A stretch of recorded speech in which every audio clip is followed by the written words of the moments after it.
All right, guys. Hip lifts and planks.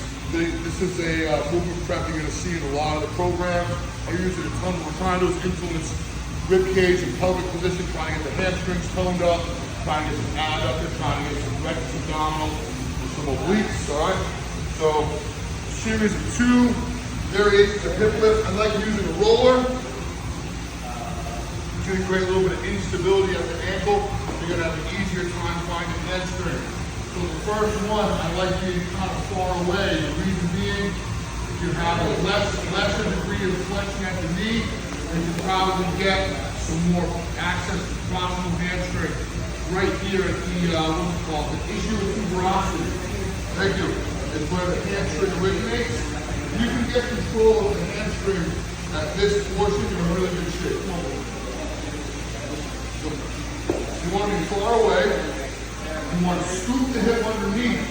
You're trying to draw your sternum and your belly button a bit closer together to get out of anterior pelvic tilt into a more neutral posterior pelvic tilt and shorten the hamstring from the top.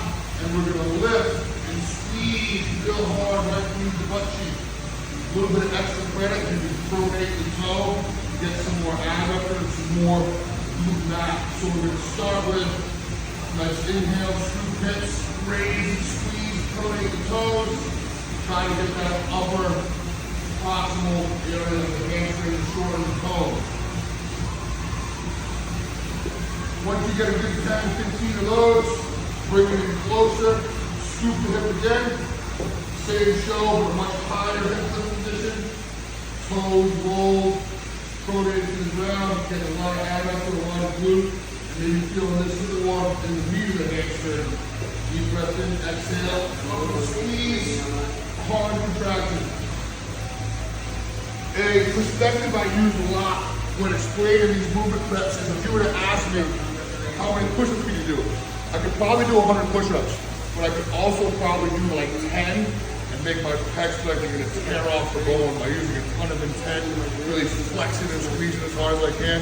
That's how I want you to approach these exercises. Right? You could probably do 1 million hip lifts if you had to, but I'd rather you do like 10 or 15 of them, really squeezing, really focusing on position and intent to get the most out of it.